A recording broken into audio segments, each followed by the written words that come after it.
We done the record already. Hello, guys. This is your favorite host, Chukwuedo Okwoke, from Affibution TV. If you are a new viewer, a new subscriber, hey, thank you so much for stopping by on this channel. And if you are a returning subscriber, I know it's been a while, and thank you for the support. Of course, you guys already know you are the MVP. So I have a special greeting for you guys moving forward. So if you be new subscriber or viewer, I greet you. If you be returning subscriber, this is double greeting. Okay, so let's get going. Yes, once again, this is Affibution TV, and of course, you guys already know. For those of you who have been following me, for a bit now, Affibution is basically a channel where we discuss, eclectic topics for the overall good of Africans, whether in Africa or in the diaspora. And yes, for those who are just watching for the first time, I am Nigerian, obviously, from Delta State originally, but I think I pass as a Lagos boy, even if the Lagosians are not going to accept. Okay, got that. So, I have been in the diaspora for almost about 6 years, I think. I left Nigeria in 2018, of course, for my master's study in University of Lisbon, and finished that sometime in 2021, and then enrolled for my PhD in 2022. So it has been a very, very long ride, I must say, yes. And I think the experience is, similar for a lot of diasporans, where you have a particular objective at the time you were relocating or living, and then when you finish that, you just have this sensation to, hey, I think I can, push myself a little bit, and you just want something more. So this was my case, so started my PhD, finished my course here, yes, and at this point, just writing my final PhD thesis. Okay, enough of the bookish stuff. Now let's get into the real issue of today. It was 6 years I was in the diaspora, never visited Nigeria. Of course, not because I didn't want to, but obviously really tied up with work, with studies, etc., etc. It was a whole lot of stuff. If you're in the diaspora, I'm sure you understand 100% what exactly I'm actually talking about, 9 to 5, you have to squeeze in time to actually read papers, do a little bit of review, and then before you can put anything, before you can put pen to paper, as they popularly call it. So yes, it's been a long time coming, because I'm quite sure that a lot of people must have had, similar experiences where you really want to go to Nigeria because, hey, you have no idea. Growing up as a young boy on the streets of Surulere, by the way, if you know you're from Lere, drop a comment below. If you be Surulere boy, when I mean Surulere, I'm not talking about Femi Anyotuga, Rafi Williams, or Adeniran Ogunsanya, no. I'm talking about, Surulere get two sides, make a switch, go pigeon, small for my Nigeria. You get two sides, the low and the high. There's no in between. You understand? So if you are staying in Lawansing, if you did Lawansing, they go back. When I mean back, I talk back, Bako, they move like that, just all those places. Man, you are in the hood, Then if you if you cross from Jupri Martins, Abayomi, where you have Catholic Church, and Olatilewa, you're already heading towards the very good place, the very good part of Surulere, So Shita, in those places, and people will really fit talk to them days Surulere, but they come us, up until where you have this popular Rita Lori Hotel, So Surulere boy to the core, grew up in Surulere, lived there for almost about 20 something years of my life. Eventually had to move out, but hey, this is not about Surulere. So yes, always wanted to go back to Nigeria to at least see my family and stuff like that, but you know how the European system is. Once you come in, it's like a vicious cycle. It's like a vicious cycle. It's work, you're there, and if I even good self, say if you be say as they work the work, make it be say all the money they pack and put for inside pocket, I don't know how you guys cope, but hey, put your comments below. Maybe there is something I'm missing, but you know, this whole idea of you work and then it go be like say nah, you and government sit down, they do the work. So sit down, government sit down, because make it make sense. Why 23% of your salary? As a matter of fact, it depends on your salary bracket though.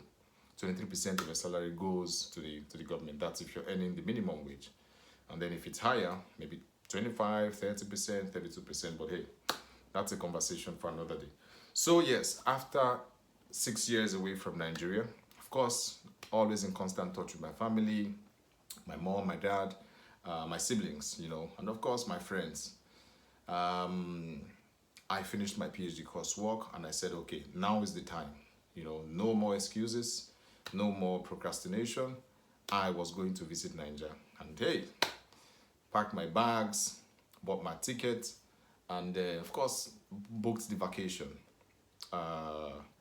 So I was in Nigeria for like 1 month, like from the middle of May to the middle of June actually. So it was like 1 month, although I was sick for about 7 or 8 days of that 1 month. So it was really, really sad, you know, quite unfortunate. Vacation chops more, sickness chop the remaining, you know. But God passed them, you know. So we are here. So the purpose of this video today is to share my experiences. Particularly, I'm going to share this in episodes, you know, so that I don't bore you guys and then, you know, put out a very, very long video. So I'm going to share this in episodes. What my experiences were when I got to Nigeria after 6 years of being away from Nigeria. Okay, so I have here I have a list of things. I just, you know, put them in categories. So the first one, I'm going to talk about my experiences with some unreasonable friends. I'm just going to put it like that, you know, for lack of a better word. My experience with unreasonable friends. And then I'm going to have another episode about investment opportunities. I'm telling you firsthand experiences, what I saw in Nigeria. You know, so I'm talking about May to June 2024. So it's important to put this time frame in order for the viewers to actually have an idea, you know, what period I'm actually talking about. Then, of course, share my experiences on another episode about family. You know, it was a nice experience. My parents came all the way from the village. I was there with my siblings. You know, we hung out, you know, and did some very interesting stuffs. Then, of course, I'm going to talk about inflation and, you know, cost of living generally.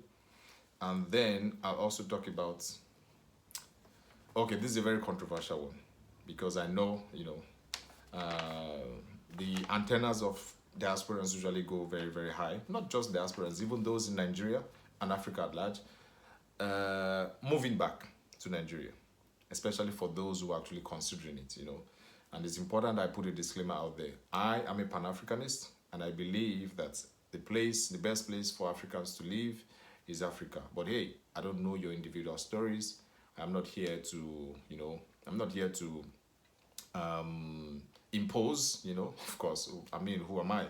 I'm just sharing my experiences. Maybe for one or two people who have been thinking about this move and they, for some reason, they've been hesitating. I'm just going to share my experiences. If you're, whether it's from Nigeria, if you're from Ghana, from the Republic of Benin, you know, I mean, you can, you know, take some cues from it, and then perhaps you can make a big decision. So let me go straight to it. So now, so I reach Nigeria. I think I arrived Nigeria on the 17th of May. Yes, correct. I arrived Nigeria on the 17th of May. This was about 5 a.m. And hey, frankly speaking, obviously this is not a sponsorship, but I don't like flying. For those who know me, they know I don't enjoy flying. So traveled with my usual Royal Air Maroc because it was the fastest that I saw. And within 6 hours, I was in Lagos International Airport, Muritala Mohammed. And oh boy, it was surreal. Like, it was surreal. Like, you have no idea, you know. There's just something about, you know, seeing Lagos, you know, from the area view of Lagos, you know. Yeah, man, it was just so nice, you know. after 6 whole years. Like a whole lot had changed. So I was very excited. Okay, so we landed maybe about 5 o'clock, thereabouts. And I had told my brother that, hey, I'm going to land about 5 o'clock and it would be nice if you could come pick me up. So I landed, and of course, it was in the early hours of the morning. So I guess he was still sleeping. Tried to call him through somebody else's phone. Hey, okay, I'm going to do another episode about my airport experience. Yeah, no, scratch it. I'll just tell you about my airport experience. So look, I was really impressed with the international airport. I have to be sincere. Since Buhari made some changes and upgrade, I hadn't been there. I hadn't seen any of these things. So I was really impressed with the infrastructural improvements. Me, I'm an ardent critic of the government. But hey, if I see something good or worthy of commendation, definitely I'm going to do that. So here I was, landed at the airport, super excited. But of course, immediately I came out of the airport, up from the aircraft, oh, it was hot air. It was hot air. Like, I'm not even kidding you. It was hot air. I could tell the difference. I'm like, okay, now this is Lagos. I mean, what is Lagos without pollution? Like, come on, like, tell me. What is Lagos without pollution? What it be Lagos, without pollution, without noise, without generator, without traffic, what's sweet now, it's like leaving Europe and going to another Europe. Okay, so I was being sarcastic anyway, but really hot air, but it was just nice. I was just super happy to actually be back to my city. And a little bit of caveat here and there. It's always important to take some cash, like naira. If you can, maybe you can ask around in your community if you want to make such a move to Nigeria or maybe to Africa generally. Always advisable to go with some local currency. You could get it from a friend. I think I had like 5,000 or 6,000. Thank you to my friend Uzoma, who actually gave me some spare cash, and that came in very handy. So got to the passport control, I think, got my passport stamped. It was so easy. I was like, okay, this is actually good. But of course, Nigeria is Nigeria. And as I always say, Nigeria will catch up with you whether you're in Nigeria or outside. So in some, you never escape Nigeria. So I was like, okay, this is looking nice. The upgrade is good. So I was thinking that, hey, perhaps there has been a change in terms of the attitude as well. So the first guy didn't ask me for any money. I was like, whoa, this is super impressive. I even gave him some kudos. And then I got my luggage, and then somebody, signaled to me, and I went there and they said, oh, Oga, open your luggage. I was tired, man. Like, it was in the early hours of the morning, and I just looked at the guy. I was like, what do you mean? Like, this is my baggage. You already went through checks from Lisbon to Morocco to Nigeria. He said, Oga, open your baggage. Okay, this is another thing I must tell you. I'm not an advocate for bribe. In all sincerity, I'm not an advocate for bribe. However, in every situation, you have to always evaluate: is this worth your time? If it is, if you have all the time to give, then of course, hey, by every means, don't give anything and just go on with your life and let them check if they want to check. But hey, it wasn't worth my time, man. I was super excited to be back home. So one thing I must say is this: they didn't ask me for a specific sum. So it's important I put this disclaimer out there. I know Nigeria is, I know the whole airport shenanigans, but in my case, they didn't ask me. So I could tell, somebody was just saying from the background, Oga, welcome, or anything where they make you give us. For those who don't understand Pidgin, it was basically, hey, welcome back to the country. Anything you give us, we would appreciate it. Okay, cool. So I had 500 naira, this is the trick. Of course, so I gave the guy 500 naira and he was like, Oga, this one's small, what you could take and do? Then I gave him another 500 naira. This is a trick that worked. And I strongly advise you to do it. If you give 1,000 at first, then you might have to give 2,000. So if you give 500 at first, they are going to react and then you can add another 500. So I think I got stopped about 3 or 4 places. So imagine 1,000 here, 500 here. So I was good. The money was enough. Then of course I got into the airport taxi section. That's another thing. For safety and security reasons, please, if you do not have a driver that's going to come to pick you and you're going to Nigeria, particularly, I don't know if this applies to other neighboring African countries, I'm not sure. I think those places are actually way safer because I also visited the Republic of Benin. That's going to be in another episode. So, of course, got to the airport taxi section. Please always ask for the identification. This is important for your safety. This is very important, especially if you're landing in the early hours of the morning when it's still dark. So ensure you go to the airport taxi section because you see a lot of guys who are just hanging around. Hey, you have to prioritize your safety. So my brother was calling, hey, you don't need to do this. I can come by 6 o'clock, but I was just too excited. And I really, actually, I wanted to sleep because I flew all through the middle of the night.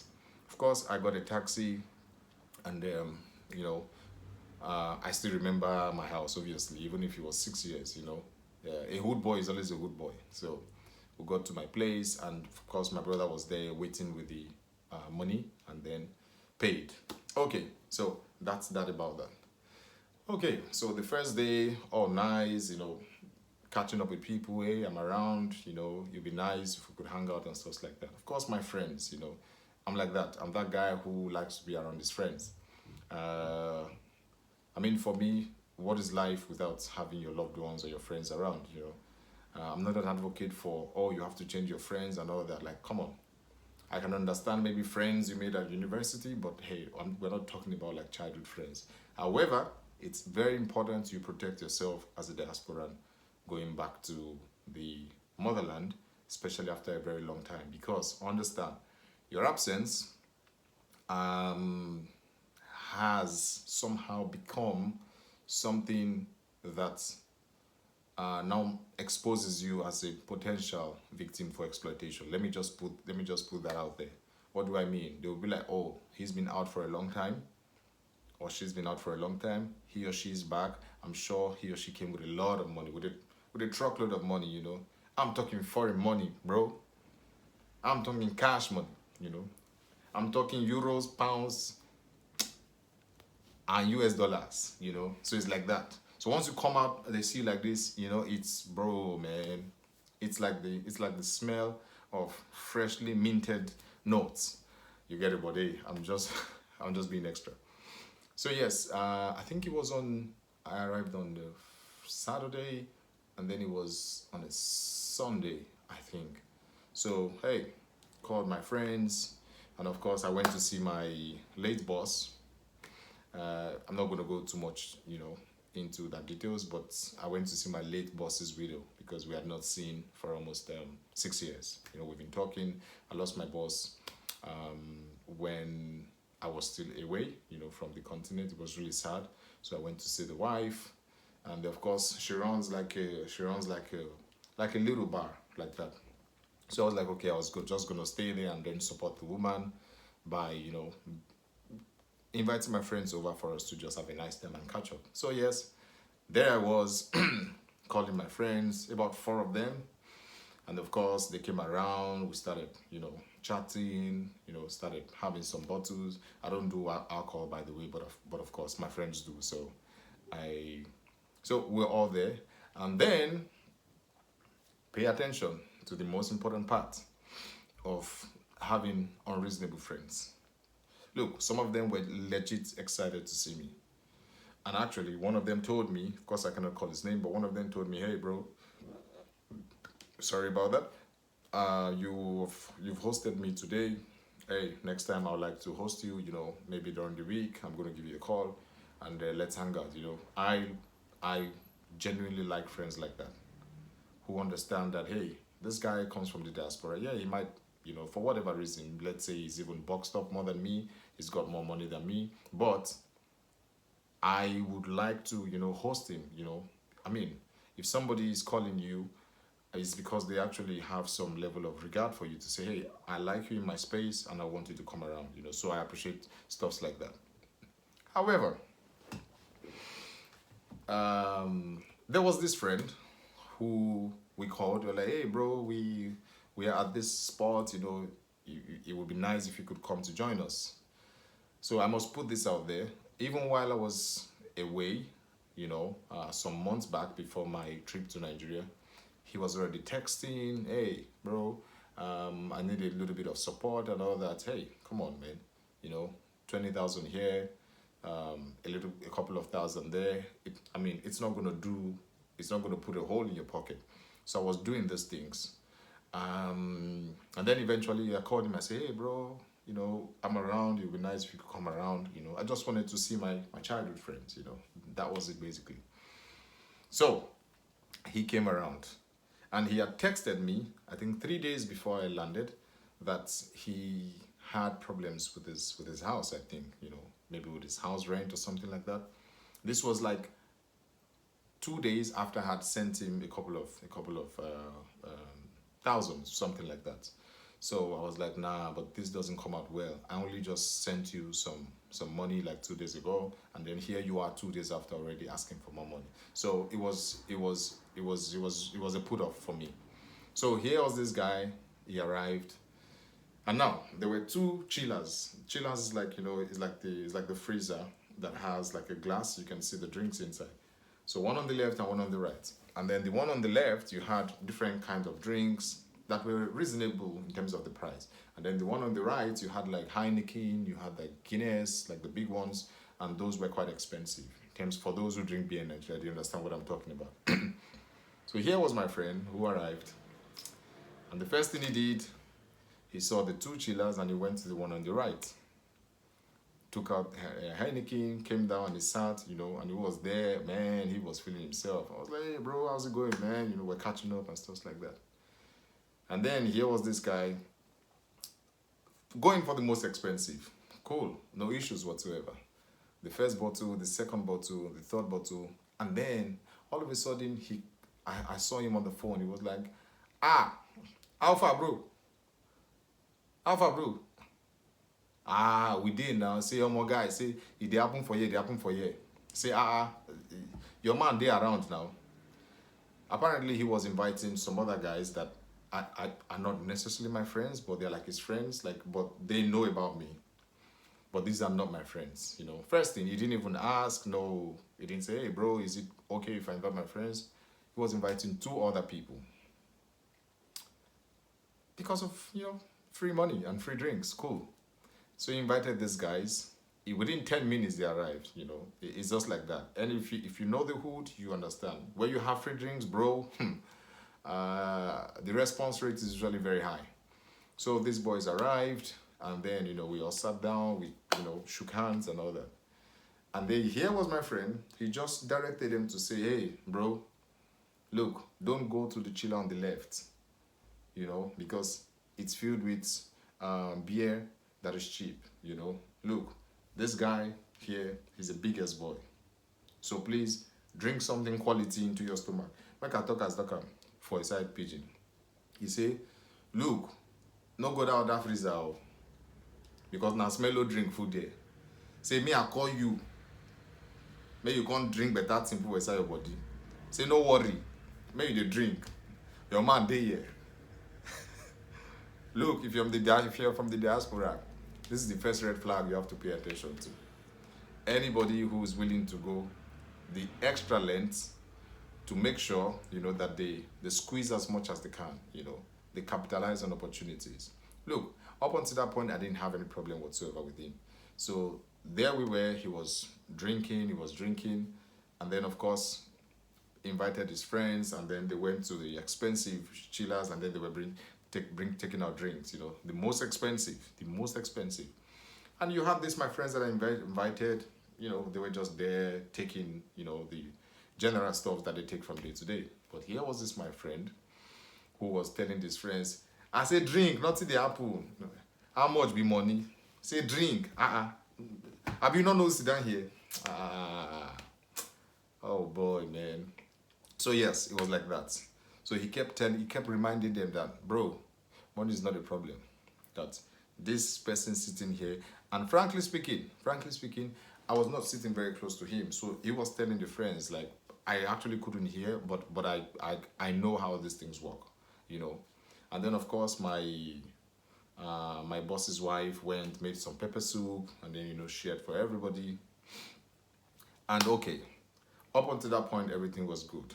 So time to pay, it was like 3 hours. We stayed there for like 3 hours, so it was about 8:30, 9 o'clock at night. It's like, okay, time to go home. I think total was about, I don't know, maybe 35, 40,000 thereabout.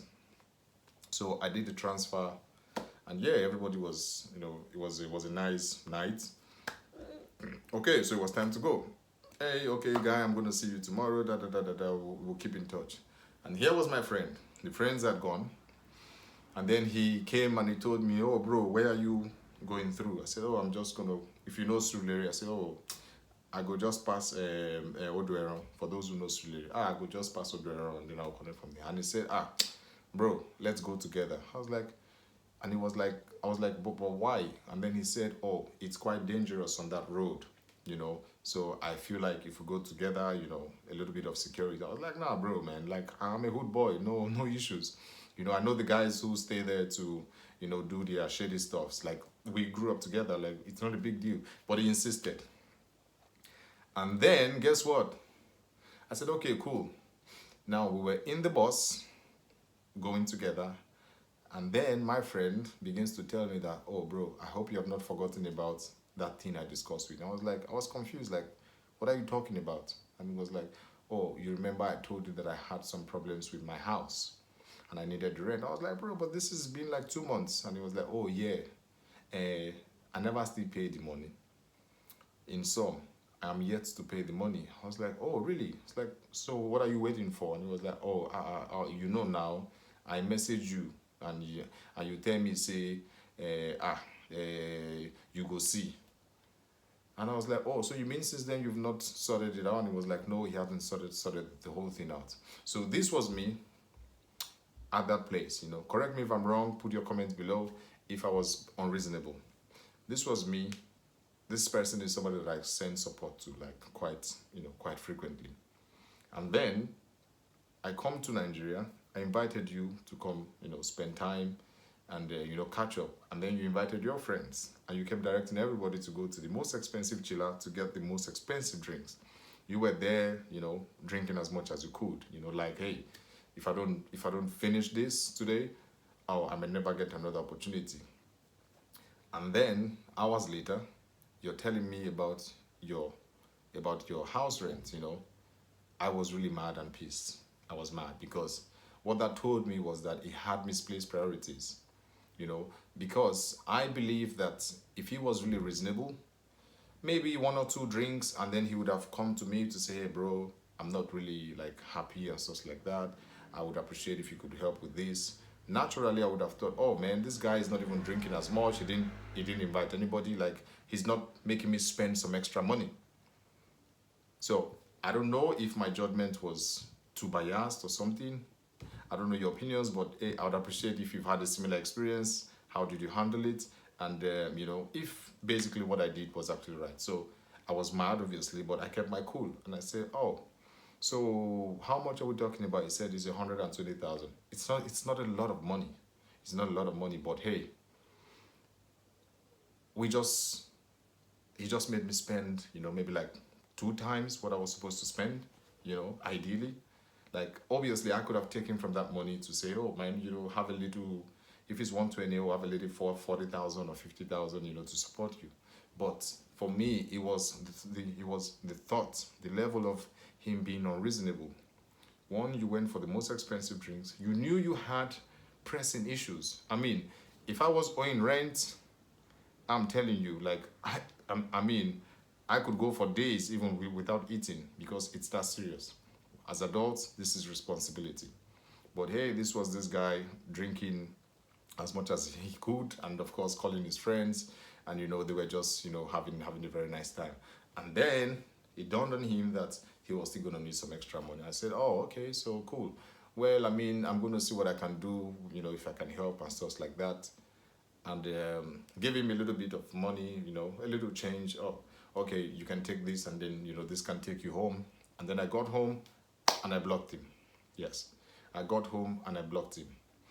I did that because I felt I was being exploited.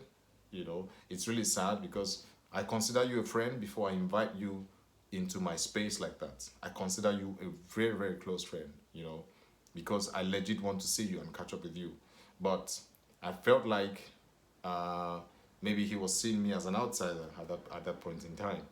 I felt like he thought I was stupid and dumb, and I did not like that feeling that I was actually getting, you know. So I blocked him, and even up until this moment, still blocked him. Like he's still blocked. I don't know if I'm gonna unblock him, you know. Okay, maybe perhaps um, put it in the comment below if I should unblock him, if I was unreasonable, if it was too much to actually do. But hey, this is the story.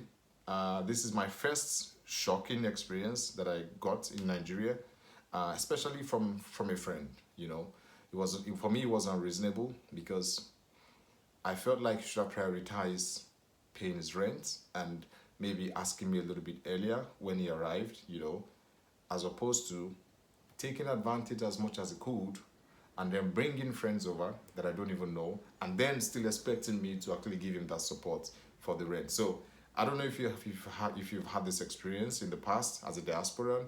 Please share with me. Do you have such unreasonable friends? Or perhaps if it's not a big deal for you, please share with me also, and then let me know how you actually handle this. As I mentioned, I'm going to be sharing some other experiences, investment, my time with my family, inflation, food costs, etc., etc., and of course, possibility of moving back to the motherland. Hey, this is me, Don. It was a shocking one. Let me know in the comments if you've had a similar experience. Let me know if you think I was being too harsh or being too petty. And then, of course, let me know if I should unblock him or if he should remain blocked, because I really just wanted him to learn the lesson. 120,000 naira is not so much money. It's like maybe like 120 euros thereabout. But hey, we work hard for this money. This is Europe, and you know, you earn every dime you get, you know, and then to be in a situation where it seems like somebody is, you know, taking you for a fool feels really, really bad. So, hey, I think it's over 30 minutes already. I don't want to keep you guys any further. So please let me know your comment below. And hey, I would appreciate if you can subscribe to the channel, Attribution. I'll be posting more contents like this. I was away for a while. I'm back now. And of course, you're going to be seeing me more frequently. Yes, so that's me done. And yeah, I'll see you on the very next one.